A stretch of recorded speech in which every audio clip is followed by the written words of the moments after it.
সেবয় রহমতুল্লাহ আলাইহি তার কয়েকজন সাথীর সঙ্গে নিয়ে গল্প করতেছে। ওলামায়ে কেরামদের গল্প আমাদের গল্পের মতো নয়। আমরা যখন দোকানপাটে আড্ডা দেই আমাদের গল্পের বিষয়বস্তু থাকে। ইমাম সাহেব আজকে নামাজে একটু 1 মিনিট দেরি করে আসছে, মুয়াজ্জিন সাহেব আযানটা দেরিতে দিছে। আজকে ইমাম সাহেব 2টা ভুকমা খাইছে।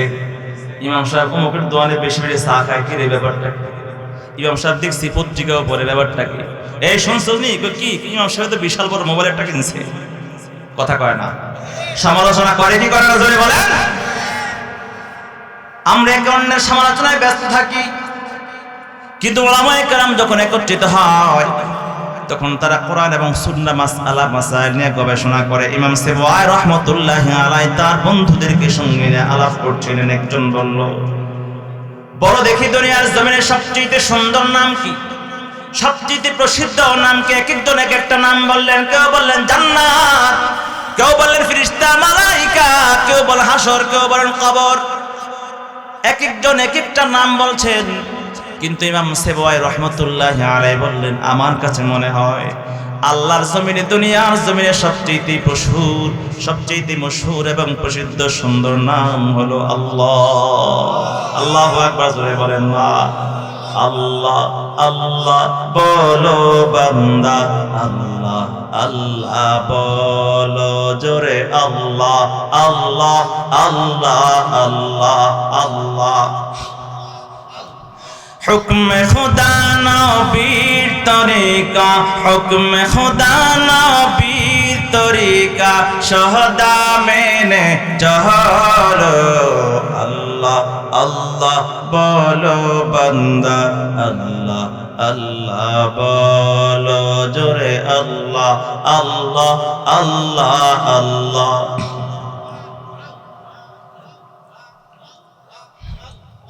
লা ইলাহা ইল্লাল্লাহু মুহাম্মাদুর রাসূলুল্লাহ। ইমাম সেবওয়াই রাহমাতুল্লাহি আলাইহি বললেন, আমার কাছে মনে হয় দুনিয়ার জমিনে সবচেয়ে প্রসিদ্ধ মশহুর নাম আল্লাহ। আল্লাহর নামের চেয়ে সুন্দর মশহুর আর নাম নাই। সবাই একমত পোষণ করে বলল, হ্যাঁ তুমি ঠিকই বলেছ, এর চাইতে সুন্দর মশহুর প্রসিদ্ধ আর কোনো নাম হতে পারে না। ইমাম সেবওয়াই রহমাতুল্লাহি আলাইহি যখন মারা যায়, ইমাম সেবওয়াই রহমাতুল্লাহি আলাইহি যখন মারা যায়, তার এক ছাত্র শাগরিদ স্বপ্নযোগী ইমাম সেবওয়াইকে দেখতে পেয়ে জিজ্ঞাসা করে, হে ইমাম সেবওয়াই, আল্লাহ পাক রব্বুল আলামিন আপনাকে কবরে কেমন রেখেছে, আপনি কি অবস্থায় আছেন? ইমাম সেবওয়াই রাহমাতুল্লাহি আলাইহি বলে, আল্লাহর গোলাম, দুনিয়ার জমিনে যত আমল করেছি, কত নেক আমল করেছি, জিকির তেলাওয়াত, কত ইবাদত বন্দি করেছি, আমলগুলো আল্লাহর দরবারে কি পরিমাণ কবুল হলো আমার জানা নাই, হিসাব নিকাশ তো এখনো হয় নাই। তবে আল্লাহর জমিনে একদিন বন্ধু বান্ধবদের আড্ডার মধ্যে আমি আল্লাহর নামকে ইজ্জত দিয়ে, সম্মান দিয়ে, সবচেয়ে সুন্দর, সবচেয়ে প্রসিদ্ধ মধুর নাম বলে স্বীকারোক্তি দিয়া আল্লাহর নামকে সম্মান দেওয়ার বদৌলতে আল্লাহ পাক রব্বুল আলামিন আমার পরকালে কবরে আল্লাহ আমার ইজ্জত, জিন্দেগি বা ইজ্জত বাড়ায় দিয়েছে। আল্লাহু আকবার, জোরে বলেন না। একটু বেশ দাও, বেশ। আল্লাহ পাক রব্বুল আলামিন আমার ইজ্জত বাড়িয়ে দিয়েছেন, সম্মান বৃদ্ধি করে দিয়েছে। তাহলে আল্লাহর নামের শান মান আছে না নাই? আল্লাহর নামের শান বাদ দিয়া তুমি মাজারের শান গাও, আল্লাহর নামের শান বাদ দিয়া তুমি মুর্শিদের শান গাও, আল্লাহর নামের শান বাদ দিয়া তুমি মুর্শিদ আর পীরের শান গাও। মুর্শিদ আর পীরের শান গাইয়া আল্লাহর প্রিয় হওয়া যায় না, জোরে বলেন ঠিক কিনা? ও মুসলমান বন্ধুরা আমার, এই জন্য আল্লাহর নাম যখন কানে আসবে, আপনি যেখানেই থাকুন না কেন, রাস্তায় থাকো গোলাম, হে আল্লাহর বান্দা, দোকানে থাকো, ঘরে থাকো, মসজিদে থাকো, জমিনে থাকো, বাজারে থাকো, যেখানেই থাকো না কেন, তোমার কানের মধ্যে যদি আল্লাহর নামটা চলে আসে, মুয়াজ্জিনের মধুর কণ্ঠে আওয়াজ, মুয়াজ্জিন যখন বলবে আল্লাহু আকবার, আল্লাহু আকবার, সঙ্গে সঙ্গে আল্লাহর বান্দা যদি হও, মুমিন মুসলমান যদি হও, দুনিয়ার সব কর্ম কাজকর্ম ছেড়ে দিয়া আল্লাহর হুকুম পালনে দৌড়াইবা, তাহলে হইবা প্রকৃত ইমানদার মুসলমান। ঠিক কিনা জোরে বলে? ইমানদারের এক নাম্বার গুণ আসেনি ভিতরে, হ্যাঁ, নামটাই আছে শুধু। অনেক গর্ব করে বলি আমি চৌধুরী বাড়ির ছেলে, মোল্লা বাড়ির পোলা। আমি কথা কয় না, মোল্লা বাড়ির পোলা হইলে আর কি হবে? ভিতরে তো মোল্লাগিরি নাই, ভণ্ডামি আর দাদাগিরি আছে। কথা কন ঠিক কিনা? নামের মুসলমানের সমাজ ভরপুর হয়ে গেছে, নামের মুসলমান, কাজে নাই। এটা যে এমন হবে সমাজটা, এটা আল্লাহ রাসূল বলে যাওয়া। আমি আসলে আপনাদের এলাকায় নতুন, আমার আলোচনার ক্যাটাগরি আপনারা বুঝতেছেন কিনা আমার কথা? আমি বুঝতেছি না আসলে। রাসূল করিম সাল্লাল্লাহু আলাইহি ওয়াসাল্লাম আজ থেকে প্রায় সাড়ে 1400 বছর আগে, প্রায় 1500 বছর আগেই বলে গিয়েছেন, পিছনে তো জায়গা হচ্ছে না, একটু সামনে আসা যায় না? এই যে এখানে আমার সামনে, এখানে মনে হয় হাঁটু গেলা হবে। কি কর? আসেন আসেন আসেন আসেন আসেন না, আসেন না। আরে পিছনে বাজারে মানুষগুলো আসবে তো, আল্লাহর মোহাব্বত আছে তো ইনশাআল্লাহ, নাই কি ধরে বলেন? একটা তাকবীর হবে, একটা আওয়াজ হবে, রেডি? কথা বল, রেডি? একটা আওয়াজ হবে, একটা তাকবীর আওয়াজ দিয়ে আকাশ বাতাস প্রকম্পিত করে প্রত্যেকে এক হাত সামনে চলে আসবেন, নারায়ে তাকবীর। আওয়াজ দেন। চিন্তা করছি হুজুর আপনার গলা গেলে যাক, আগে একবার গেছিল 5 দিন কথা বলতে পারিনি। হয়তো অনেকে জানেন আমার আওয়াজ বন্ধ হয়ে গেছে, 5 দিন পর্যন্ত প্রোগ্রাম করতে পারিনি। এখন চিন্তা করতেছেন আমার গলাটা আবার শেষ করবেন আপনারা। আমি জোরে বলতে চাই না, আপনারা সামনে চলে আসেন। কিছু কিছু মানুষ পিছনের দিকে যায় উল্টা, এরা মনে হয় কি গ্রুপ কি ভিন্ন আছে নাকি? হ্যাঁ, জোর সাথে যায়। তোরা আমারও তো ধরছে, আমি একটু সেরে আসি, আপনাদের লাগে আমার লাগে না। সামনে চলে আসেন, মাশাআল্লাহ। আপনারা আমার এই কথাগুলো মানলে তো বুঝবেন, বাকি কথাগুলো মানবেন। সামনে জায়গা ফাঁকা রাখা যাবে, ফাঁকা থাকলে বড় ভাই বসে। কে বসে? বড় ভাইটা চিনেননি? শুধু পুশিং দিয়ে উঠে নিয়ে যাবে চা দোকানে। আমি তো চাচ্ছি চা দোকানে মানুষগুলো ইমানদার বানায় এখানে আনতে। কথা বলেন ঠিক কিনা? কি বলছিলাম, কি বলতেছিলাম বলেন? আজ থেকে সাড়ে 1400 বছর আগে আল্লাহ রাসূল বলে গিয়েছে এমন একটা সময় আসবে সমাজটা শুধু নামে মুসলমান থাকবে, কাজে থাকবে না। قال النبي صلى الله عليه وسلم سيأتي على أمتي زمان لا يبقى من الإسلام إلا اسمه ولا يبقى من القرآن إلا رسمه مساجدهم عامرة وهي خراب عن الهدى رسول الله صلى الله عليه وسلم বলেন, কিয়ামতের পূর্বে এমন একটা জামানা আমার উম্মতের সামনে আসবে, যেই জামানায় ইমানদার শুধু মুসলমান শুধু নামে থাকবে, মুসলমানদের ভিতরে ইসলামের কোনো কর্ম থাকবে না। নাউজুবিল্লাহ জোরে বলেন। আজকে আমরা দেখতে পাই মুসলমান নামে আছে, কাজে নাই। মুসলমান মসজিদেও যায়, গির্জায়ও যায়, মন্দিরেও যায়। মসজিদে বলে আল্লাহ আমি তোমার গোলাম, মুসল্লিদেরকে বলে আমি আপনাদের সাথে আছি। মন্দিরে গিয়েও বলে সরস্বতী, কালী, সরস্বতী আর দুর্গায় মাঝে মধ্যে বরকত নিয়ে আসে। নাউজুবিল্লাহ জোরে বলেন। আছে না নাই জোরে বলেন। রাজি রাহে রহমান ভি, খুশ রাহে শয়তান ভি। আল্লাহকেও রাজি রাখতে চায়, শয়তানকেও খুশি রাখতে চায়। এমন দ্বিমুখী মুসলমানের সমাজটা ভরে গেছে। কথা বলেন ঠিক কিনা? আল্লাহ নবী সাল্লাল্লাহু আলাইহি ওয়াসাল্লাম বলেন, এমন একটা জামানা আমার উম্মতের সামনে আসবে, ইমানদার শুধু নামে থাকবে, কাজে থাকবে না। লা ইয়াবকা মিনাল ইসলাম ইল্লা ইসমুহু, ইসলামটা শুধু নামে থাকবে, কাজে কর্মে থাকবে না। ওয়ালা ইয়াবকা মিনাল কুরআন ইল্লা রুসমুহু, কোরআনটা শুধু রুসুম রেওয়াজে থাকবে কিন্তু আমলে থাকবে না।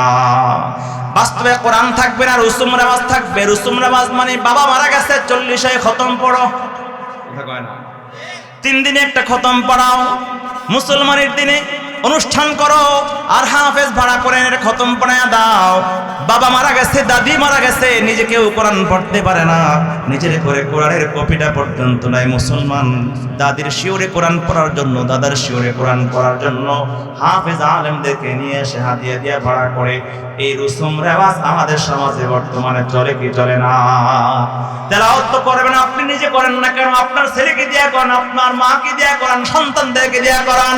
আপনি কেমন মুসলমান, কেমন মুসলমান? আল্লাহর কোরআনটাও আপনি পড়তে পারেন না। আল্লাহ পাক রব্বুল আলামিন তো শুধু এই খতম পড়ার জন্য কোরআন নাজিল করে নাই, মানুষের শিওরে 40 3 দিন খতমে পড়ার জন্য আল্লাহ তাআলা কোরআন নাজিল করে নাই। আল্লাহ এই কোরআন দিয়েছে একটা সংবিধান হিসাবে, জীবন ব্যবস্থা হিসাবে। আজকে মানুষ সংবিধান তৈরি করার জন্য কমিটি বানায়, মানব রচিত সংবিধান বানায় দেশ চালাবার জন্য, সমাজ চালাবার জন্য, পৃথিবী শাসন আর শোষণ করার জন্য। অথচ আল্লাহ পাক রব্বুল আলামিন মানুষের ব্যক্তি জীবন থেকে রাষ্ট্রীয় সর্বোচ্চ জায়গা পর্যন্ত এই দুনিয়ার জমিনে কেমন করে তার ব্যক্তি জীবন চালাবে, তার পরিবার চালাবে, সন্তান লালন পালন করবে, পরিবার চালাবে, সমাজ চালাবে, রাষ্ট্র চালাবে, এই গোটা পৃথিবী কেমন করে শাসন করবে, এই সংবিধান তো আল্লাহ তাআলা কোরআন দিয়ে রেখেছেন বহু আগেই। কথা বলেন ঠিক কিনা? এই জন্য কোরআনটাই হচ্ছে আমাদের আমলের বিষয়। শুধু কোরআন রুসুম রেওয়াজি কোরআনের দায়িত্ব আদায় হয় না, মাঝে মধ্যে তেলাওয়াত করলে হয় না, মাঝে মধ্যে খতম করলে হয় না। আমার গোটা জিন্দেগিতে কোরআন অনুযায়ী করাটাই হচ্ছে আমার দায়িত্ব। আল্লাহ রাসূল বলেন, রাসূল বলেন, মান জাআলাল কুরআনা আমামাহু কাদাহু ইলাল জান্নাহ ওয়া মান জাআলাহু ওয়ারাআ যাহরিহি সাকাতাহু ইলান নার। যারা এই কোরআনকে সামনে রাখবে, এই কোরআনকে সামনে রাখবে, পড়বে, বুঝবে, আমল করবে, বাস্তবায়নের চেষ্টা করবে, এই কোরআন তাকে স্বাগত জানিয়ে পথ দেখিয়ে জান্নাতে নিয়ে যাবে। আর যারা কোরআনকে পিছনে রাখবে, অর্থাৎ কোরআন পড়বে না, কোরআন মানবে না, কোরআন বোঝার চেষ্টা করবে না, কোরআনের আইন দুনিয়ার জমিনে বাস্তবায়নের চেষ্টা করবে না, কোরআনওয়ালা উলামায়ে কেরাম হাফেজে কোরআনদেরকে ভালোবাসবে না, এই কোরআনকে অবজ্ঞা করবে, অবহেলা করবে, এই কোরআন অপদস্থ লাঞ্ছিত করে জাহান্নামে নিক্ষেপ করবে, টেনে নিয়ে যাবে। ও মুসলমান বন্ধুরা, আমার মনে হয় সেই জামানাটা চলে আসছে। আল্লাহ রাসূল বলেছেন, ওয়ালা ইয়াবকা মিনাল কুরআন ইল্লা রুসমুহু। কোরআন থাকবে না, শুধু কোরআনের রসুম রেওয়াজ থাকবে। নাউযুবিল্লাহ, জোরে বলেন। মাসাজিদুহুম আমিরাতুন ওয়া হিয়া খারাবুন আনিল হুদা। মসজিদগুলো হবে অনেক সুন্দর প্রাসাদ সমূহ, টাইলস সুন্দর করে মোজাইক করা, টাইলস করা, মার্বেল পাথর দিয়ে সজ্জিত, ঝরবাতি দিয়ে সজ্জিত, কিন্তু মসজিদের ভিতরে হেদায়েত থাকবে না, মুসল্লি থাকবে না, মারামারি হারাহারি কোন্দলে পূর্ণ হয়ে যাবে। কথা বলেন ঠিক কিনা? আসছে কিনা সেই জামানা? জোরে বলেন। কারণ আমরা সব নামের মুসলমান হয়ে গেছি, ঠিক কি জোরে বলেন? অতএব আমরা কি নামের মুসলমান হব না কাজের মুসলমান? জোরাবাদে বলতে হবে, নামের মুসলমান না কাজের মুসলমান? তুমি নামে মুসলমান নাকি কামে মুসলমান? নামে কামে মিল না হলে, নামে কামে মিল না হলে বইবে যে তুফান। তুমি নামে মুসলমান নাকি কামে মুসলমান? নামের না হবেন, কাজের হবেন কোন? নাম রেখেছে আব্দুর রহিম, কলমা জানে না। এই সমাজে এমন লোকের সংখ্যায় অগণা। কথা ঠিক না মনে হয়? কলমা শোনা শুরু করবো নি, তাহলে দেখা যাবে কজন পারে, বিশুদ্ধ করে। ঠিক না হুজুর? পারেও না, শিখতেও যায় না।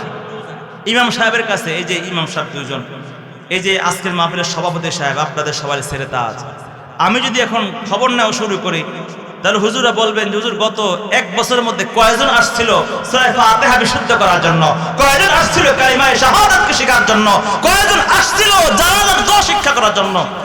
রেজাল্ট শূন্য হবে। 40 বছর পর্যন্ত নামাজ পড়ে, 20 বছর পর্যন্ত জামাতের সাথে নামাজ পড়ে, কিন্তু নামাজটা এখনো ঠিকমতো শুদ্ধ করে হয় না, এরকম হাজারো মুসল্লি আছে। শিখতেও যায় না। চিন্তা করে, আমি তো মসজিদের সভাপতি, প্রবীণ মুসল্লি, ইমাম সাহেবের বাবা ইমাম ছিল, তখন থেকে মুসল্লি, এই তো পোলা পুস্কি পোলা, এর কাছে কি শিখবো? আমার একটা শান আছে না, মান আছে না? কথা কয় না। আপনি শান মান নিয়ে আপনি খেতার ভিতরে শুয়ে থাকেন, কবরে গিয়ে দেখেন কিভাবে ডান্ডার ভিড়ে দেয়। কথা কন ঠিক কিনা? অনেকে চিন্তা করে, আমি তো সভাপতি, আমি তো সেক্রেটারি, আমি তো মন্ত্রী, আমি মিনিস্টার, আমি চেয়ারম্যান, আমি মেম্বার, আমার টাকায় মসজিদ চলে, আমার টাকায় ইমামের বেতন হয়, আমি তার কাছে গিয়ে কি করে বলি, হুজুর শোনেন তো আমার সূরা ফাতিহাটা হয় কিনা, প্র্যাকটিসের হ্যাম্পার হবে। এই প্র্যাকটিস রক্ষা করার জন্য ইমান আমল শিক্ষা ছাড়া কবরে গেলে তখন কি হয়ে যাবে জোরে বলেন, নাউজুবিল্লাহ জোরে বলেন না। এই সমাজে এই অহমিকা, এই আত্ম অহমিকা, এই গর্ব অহংকার আমাদের ভিতরে আছে, নিজরে বলেন। ইমামের কাছে গিয়ে একটু শিখতে চায় না, ছোট হয়ে যায় বলে, অথচ বলে ইমাম আপনি তো আমাদের নেতা, আপনি আমাদের উস্তাদ, মুখে মুখে বলে, কিন্তু ভিতরে ইমামকে কান ধরে ঘুরাতে চায়, আলেমদেরকে কান ধরে ঘুরাতে চায়। কথা বলেন ঠিক কিনা? মানতে চায়। রাগ করছেন আপনারা? মুসলমান বন্ধুরা আমার, শুধু নামের মুসলমান হলে হবে না, কাজের মুসলমান হবে।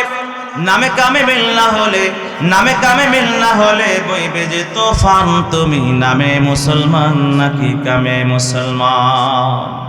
কোরআন শরীফের তেলাওয়াত মোটেও জানে না, ইংরেজিটা না পারিলে শরমে বাঁচে না। আছে না কিছু এমন আধুনিক লোক, বাড়ি নোয়াখালী, ব্যাংকে চাকরি করে ঢাকা, ফ্যামিলি না থাকার কোনো ব্যবস্থা নাই, টাকা পয়সা একটু বাড়ছে, এখন ভাবসাব বাড়ছে, ঢাকায় বাসা নিছে, বিবি সবকে ঢাকা আনবে। এখন ঢাকায় যে বন্ধু বান্ধব সবাই সার্কেল তো সব ইংরেজি শিক্ষিত ভিআইপি, এখন বউকে ঢাকা থেকে আনতেছে, বউ তো বাংলা শুদ্ধ ভাষা বাংলাই বলতে পারে না ঠিক মতো, পানিরে কয় হানি, আমিরে বলে আই, নোয়াখালী ভাষা শুনছেন না কখনো? আমি কি বলে আই, তারপরে লাভ দরকার টপকা দেয়া, হ্যাঁ, পানিরে কয় হানি।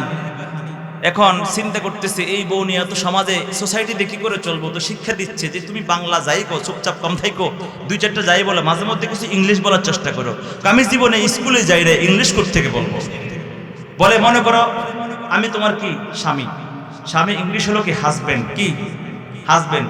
এই যে পানি, এটা পানি, মনে করো এই পানি ইংলিশ হচ্ছে কি ওয়াটার, ঠিক আছে।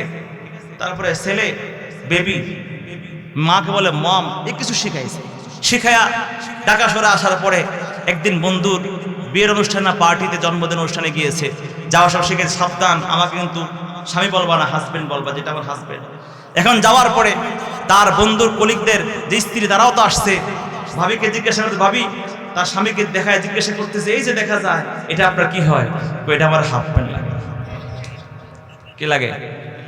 হাফ প্যান্ট না হাজবেন্ড? ইংরেজি না পড়লে কত লজ্জা, কত শরম, অথচ কোরআন তেলাওয়াত জানে না, কোরআন তেলাওয়াত পড়ে না, এই নিয়ে কোনো শরম লজ্জা নাই মুসলমানদের, আছে না নাই জোরে বলে? আমরাই তো ওয়াজ মাহফিল তো আমরা আলোচনা করছি শিক্ষার জন্য, নিজেকে পরিবর্তন করেন, নিজেকে সংশোধন করেন, ছেলে সন্তানগুলোকে কোরআন পড়ান, কোরআন বুঝান, আমল শিখান, দিন শিখান। আপনার সন্তান স্কুলে পড়ান, ভার্সিটিতে পড়ান, সব জায়গায় পড়ান, কোনো আপত্তি নাই, কিন্তু এর আগে কোরআন শিখাইয়া, ঈমান শিখাইয়া, আমল শিখাইয়া তাকে মুসলমান বানান। তারপরে এই কোরআন শিখে, কোরআনের তেলাওয়াত শিক্ষা করে, ঈমান কালিমা শিক্ষা করে, যখন এই স্কুল কলেজ ভার্সিটি গন্ডি পার হয়ে ইউনিভার্সিটি লেভেল পার করে, যখন দেশ বিদেশ পার হয়ে বিদেশে গিয়ে ইংল্যান্ড, ফিনল্যান্ড, নেদারল্যান্ড, থাইল্যান্ড, সুইজারল্যান্ডে গিয়ে উচ্চ ডিগ্রি নিয়ে আসবে, এই সন্তান যখন আমার দেশে এসে কোন ডিপার্টমেন্টের সচিব হয়ে যাবে, কোন মন্ত্রণালয়ের সচিব হবে, কোন ডিপার্টমেন্টের জজ আর ব্যারিস্টার হয়ে যাবে, এই সন্তানের মাধ্যমে কোনোদিন দেশের টাকা পাচার হবে না, দেশের স্বাধীনতা খর্ব হবে না, হত্যা, জুলুম, নির্যাতন হবে না। এই সন্তানগুলো আমাদের সমাজে ডিপার্টমেন্টে থাকলে, প্রশাসনে থাকলে, কোন স্বৈরাচার 15 বছর কেন 1 বছর পর্যন্ত এই দেশকে, দেশের মানুষকে শোষণ করা দুষ্ট হবে না। কথা বলেন ঠিক কিনা? আর যদি সন্তানগুলাকে ঈমান না শিখায়া, আমল না শিখায়া এভাবে আমরা স্কুল কলেজ ভার্সিটি ছেড়ে দিয়ে দেই, আমার মুসলমানের সন্তানটা নামে থাকবে, কাজে থাকবে না, একটা পাক্কা টাটকা নাস্তিক রূপান্তরিত হবে। কথা বলেন ঠিক কিনা? এই জন্য ইংলিশ নয়, সন্তানকে কোরআন শিক্ষা করেন। এদিকে তাকান, কথাকে আমার শুনতেছেন নাকি? ভাই ভাই আসতেছে, বসবে ইনশাআল্লাহ। আমার দিকে তাকান। কোরআন শরীফের তেলাওয়াত মোটেও জানে না, ইংরেজিটা না পারিলে শরমে বাঁচে না। কবরেতে করবে না ভাই, কবরেতে করবে না ভাই ইংরেজি সোয়াল, তুমি নামে মুসলমান নাকি কামে মুসলমান? নামের হবেন না কাজের। সারা জনম মোম জ্বালাইয়া মাজারে মাজারে, ভাবছি বাবার সঙ্গে নিব কঠিন হাসরে। কথা বলে না। এরকম মানুষ আছে না? বসেন বসেন। এরকম মানুষ আছে না আমাদের সমাজে? আমি ইমানদার আলোচনা করি। ইমানদার শুধু নামে থাকলে হবে না, কিছু কাজ ছাড়তে হবে, কিছু কাজ করতে হবে। সারা জনম মম জ্বালাইয়া মাজারে মাজারে ভাবছে বাবাই সঙ্গে নিব কঠিন হাসরে। বাবাই নিজে পাইব না ঠাই, বাবাই নিজে পাইব না ঠাই, কেমনে দিব টান তুমি নামে মুসলমান নাকি কামে মুসলমান? নামের না কাজের। এখন যদি বাবার পিছনে ঘুরে আর বলে এই বাবার কাছে গেলে, এই মাজারে গেলে, এই মুর্শিদের কাছে গেলে নামাজও লাগে না, রোজাও লাগে না, আর কিছু লাগে না, বাবার টান দিয়ে পার করব। আমি বলবো এই বাবার নিজের পরনে লুঙ্গি থাকবে না, নিজের কোনো হুঁশ থাকবে না, নিজের কোনো ঠিকানা থাকবে না, তোমাকে কেমন করে টান দিবে? জোরে বলেন ঠিক কিনা?